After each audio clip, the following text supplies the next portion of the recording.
Good evening. My name is Caroline, and I'm going to say welcome to Carol's Corner Desk. I'm going to be talking about the parable that Jesus was talking about, has to do with the wheat and tares. But before I get started, I'm going to ask you to say, please give these videos a thumbs up, subscribe to my channel, share the notification with others, share it so others will know and so they can be blessed by this. And I do appreciate all who is coming here and to do this teaching here about the wheat and tares. It's very important for me to do what God needs me to do. I do His work for His glory, not mine. I'm not here to toot my own horn. I don't believe in that. I don't believe in putting myself on a pedestal. That I don't believe either,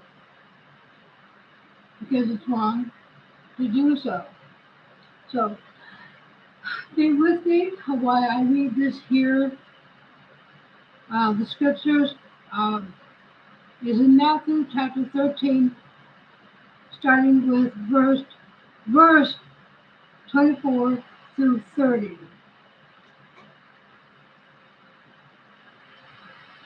Another parable put he forth unto the saying, the kingdom of heaven is like unto man which sowed good seed in the field. I'm going to stop there for a second. Okay. Jesus was talking to the Jews. Okay. At this time, he was applying it to the Jews. Okay. And only the Jews at this particular time, because this is the time that Jesus was on this earth. He was teaching parables. He was teaching all kinds of stuff. So, but we can apply it to learn from in the church. I'm going to continue now. But while men slept, his enemy came and sowed tares among the wheat and went his way. Okay, tares. Well, was called, another word was called darnel, which is very poisonous. You can make flour out of it, make it bread, and it will kill you. Okay, period. That's what the tares is about. But now we go here, it says, but when the blade was sprung up and brought forth fruit, then appeared the tares also. So the servants of the householder came and said unto him, Sir, didst not thou sow good seed in thy field? From whence then hath it tares? And he said unto them, An enemy had done this.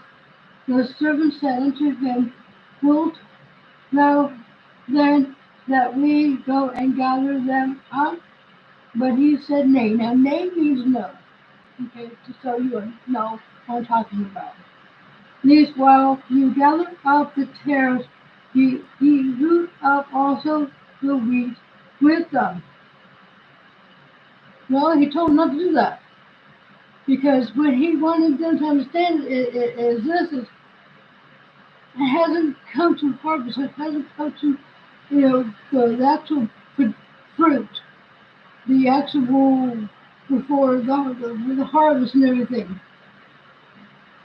He also said, let them both grow together until the harvest, and in the time of harvest, I would say to the reapers, gather ye together burst the tares, and bind them in bundles to burn them. But gather the wheat into my barn. Okay, you told them, plain simple. Let them grow up side by side until the harvest. Because in order for it to be exactly what it was supposed to be for the harvest, you have the wheat and then you have the tares. Well, in the beginning they look just alike, okay? And when they look so much alike, you can't tell the difference until the time of harvest. Excuse me.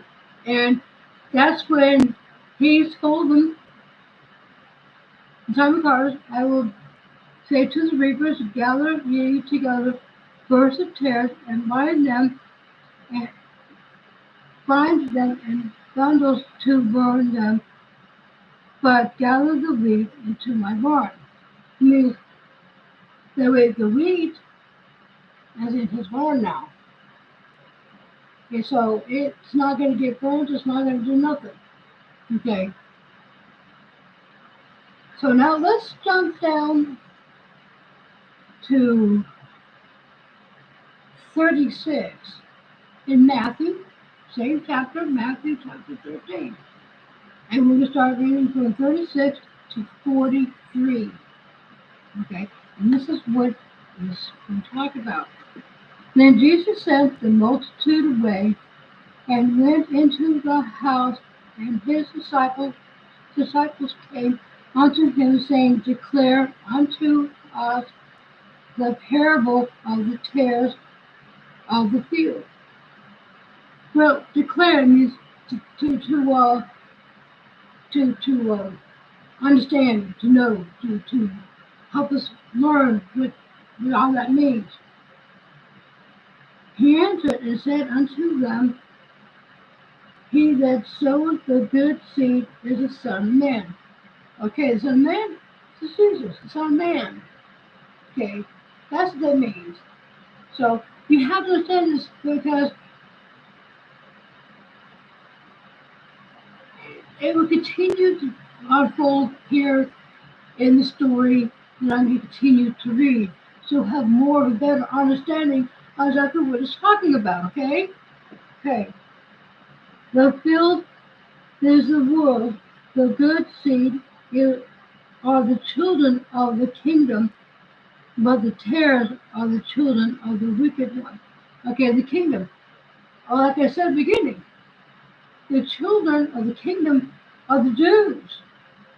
I also said that we can go ahead and learn from this and apply it to the church, to learn from it.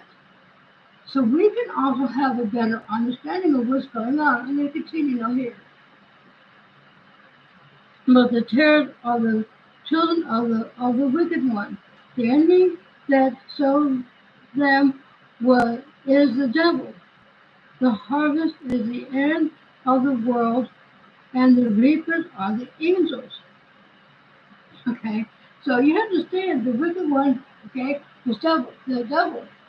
Okay, but I want to explain a little something here to have a little more better of an understanding. Okay, the devil, before he became the devil, was Lucifer. Lucifer was covered in jewels. He was a shining one. He was radiant. He was beautiful. And when God dwelt in the jewels, he was there. And then when Lucifer decided he wanted to be as God, okay, people to worship him, no, that didn't happen. Him and 1/3 of the angels fell the earth. Now, they walked the earth. They whispered people's ears. You understand, Lucifer knows the scriptures better than I know them. Okay, I'm be honest with you. Okay, so the world Okay, it's talking about at the end of the world. The, and the reapers are the angels. The angels are the reapers. They're going to take here, as therefore the tares are gathered and burned in the fire, so shall it be in the end of this world, of the end of the world. That's it's coming. It might not be as quickly as we think it is, but it's coming. Okay, and that's what we have to understand. Okay, and is that there? So, so let me continue here. The Son of Man shall send forth his angels, and they shall gather up out of the kingdom all things that offend and them which do iniquity. Okay, that's of iniquity. That's the time of Satan. He was, the God saw iniquity in him. So Lucifer, so God, that's what we're talking about iniquity. Okay, so that's to have another, and it says, and shall cast them into a furnace of fire. There shall be wailing and gnashing of teeth. Okay, me. That's what's going to happen. Okay, that's it. That is what's going to happen with all this right here. Okay, and then here comes the part that we have to really look at. Then shall the righteous shine forth as the sun in the kingdom of their Father, who have ears to hear, let him hear. Okay? See, when the righteous will shine forth like the sun, the sun of the sun they're talking about is the sun of the sky, okay? It's S-U-N, not S-O-N. Let's get it straight, okay? We understand that. Okay, the kingdom of their Father. Like I said, it was to the Jews. Now, let me help you understand a little bit what this is talking about, especially today's church. Okay, now not maybe all churches, but churches in general.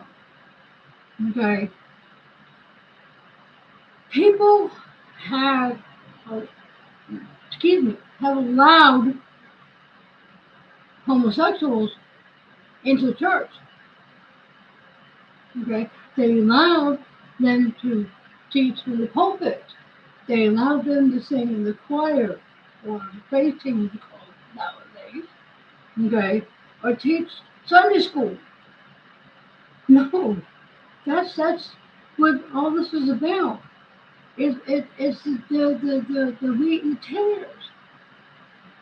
Okay, because we have to here get rid of the wicked one. Meaning we gotta get people that are in the church that are telling lies. What I mean by that, as I said in my other video, okay, is they're telling a lie wrapped in truth. Okay, and that's what they're doing. Okay? They're doing all this. They're letting young girls, okay, sing in the praise team, and they put on this dress, and you can see everything. Okay, and when they see everything, I mean, it kind of like sculptures their body. Okay, and no, they're wearing stiletto heels. They're wearing makeup. Okay, in the church, you're like, whoa, wait a minute here. Listen, you have to understand. We cannot allow that in the church at all. We need to take it out of the church. This is what they're talking about here. The wheat and the tares is that darnel. It's a poison. It is poisoning the people that are in the church. You see, and the older women are supposed to teach our young girls how to be young girls and learn how to be a young lady. That's not taught no more in the church. Because you got all this garbage that's in the church. And it needs to go. You have people, you have women in the church today. They're witches. They can hide really, really, really well in the church. Okay? You got some men that are witches too. But they have a different type of agenda. A lot different than the women. Okay? And you have to realize this because the enemy, we got to get rid of it on the church. I'm going to tell you right now, folks, if you don't clean the house of God, God's going to clean your house. And when He does, I don't know how He will do it, but I'm telling you, it's not going to be pretty. Not one itty tiny prettiness at all. Okay? This is not. It's going to be terrible. Because the Spirit of God has to be in us and filter out into the church. It's not dormant, dead as a doornail, okay? Period. I mean, because when okay, when at the harvest, at the end is coming, okay, and we got to clean it up, folks. We got to get the homosexuals out of our churches. Okay, if they want to teach their stuff, let them go somewhere to go teach it. Okay, because God's not pleased with what's going on in the church. He is just really wow. Okay, he's just it's beyond wow. I don't know. I can't describe it. I cannot describe it at all. Okay, and so you have to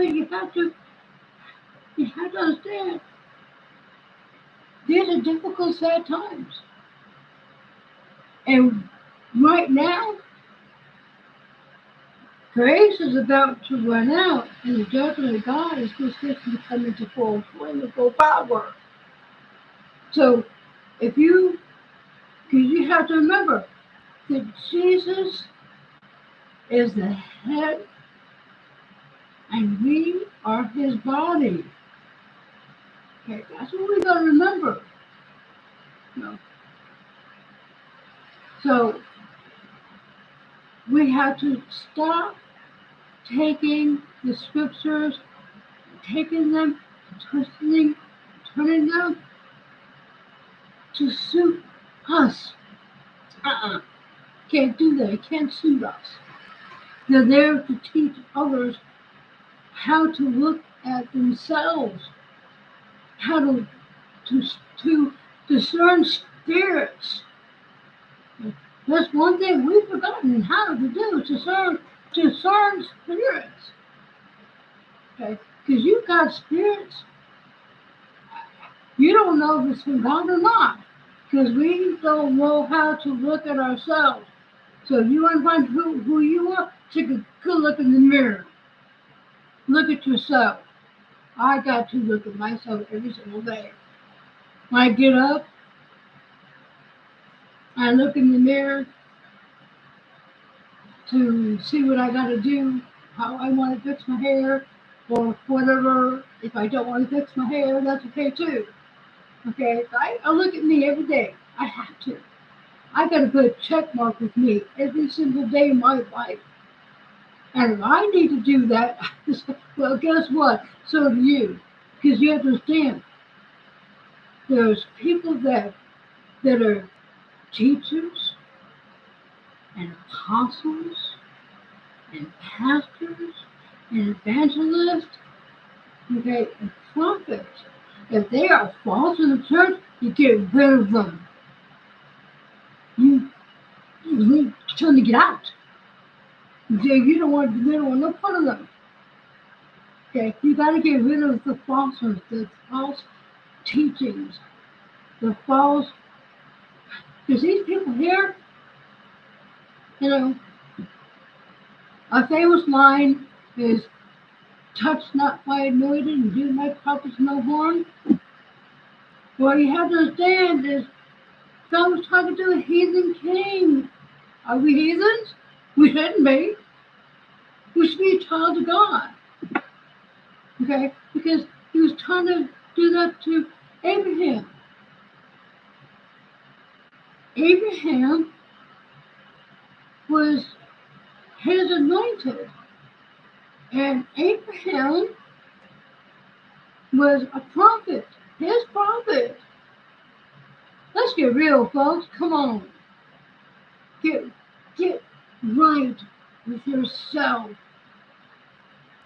If you know that you got a false teacher in the church, you get rid of them. You got a false prophet in the church, you get rid of them. You got a false pastor in the church, you get rid of them. You have a false apostle, you get rid of him.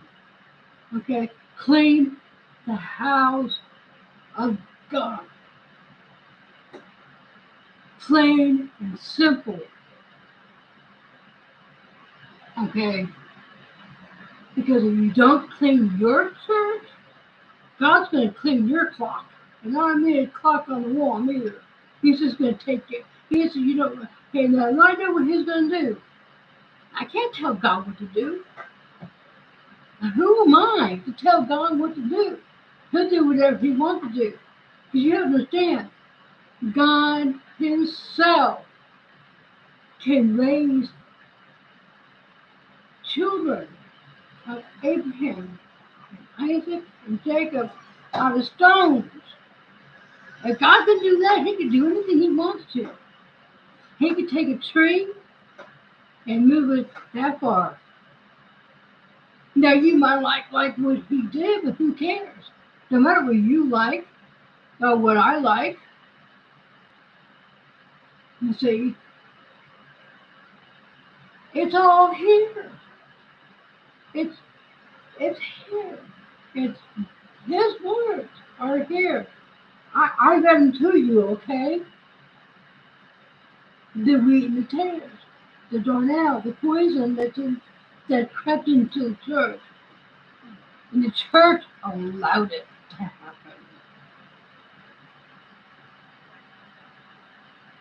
They allowed it since, as long as I know, since I was told since the 60s. I was told since the 60s. Okay, it could have started creeping in the church a lot further back than that. I'm not sure, but all I was told was in the 60s. All this prosperity doctrine, all this lies, they're coming out of their mouths. A lie wrapped in truth. The Satan, you understand, Satan is still beautiful.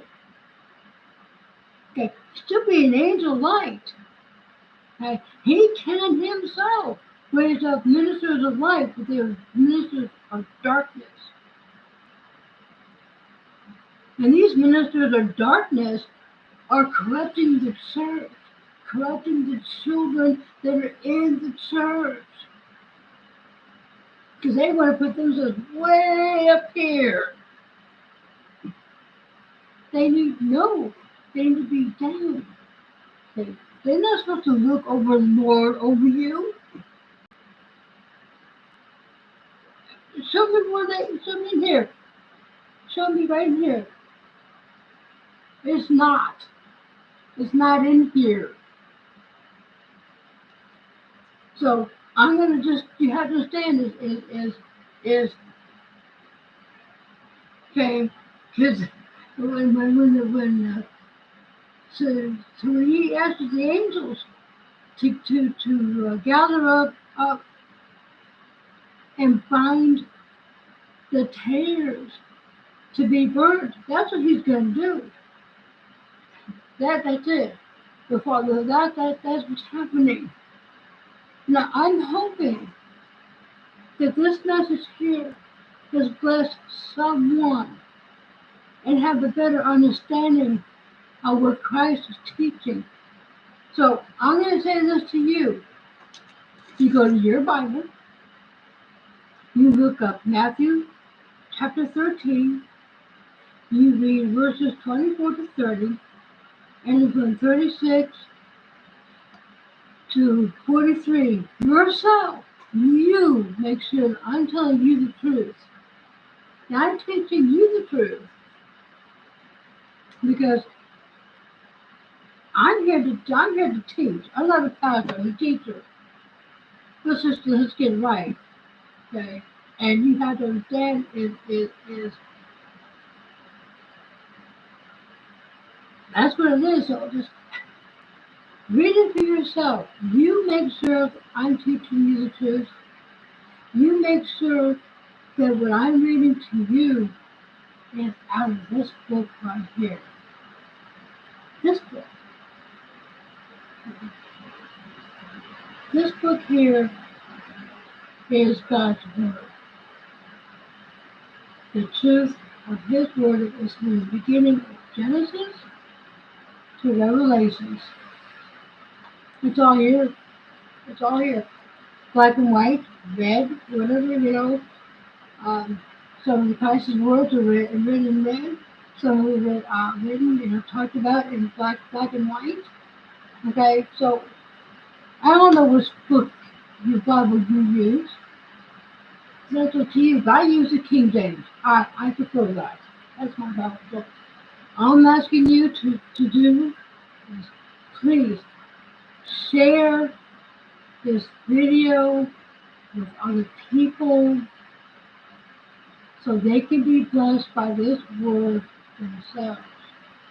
Please give these videos a thumbs up, okay? And I value your comments. I really, really, truthfully do. Okay, value your comments a lot. And I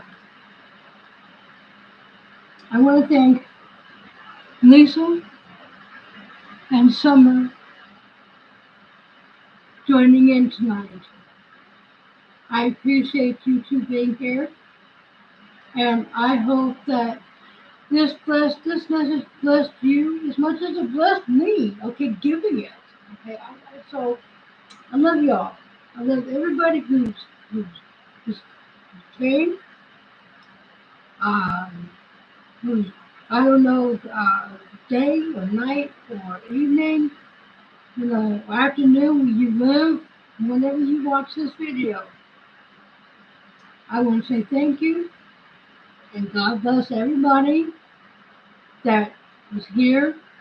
God bless those who later on will watch this video. I can't stress enough, please share these videos. Please leave a comment. I value your word. Okay. Excuse me, goodness gracious. Talk about it. Please give it a thumbs up. Because the more you do that, YouTube will notice me even more. Okay. God bless you all. Y'all have a good night, a good day, a good evening, and a good afternoon. God bless y'all. Love you. Bye.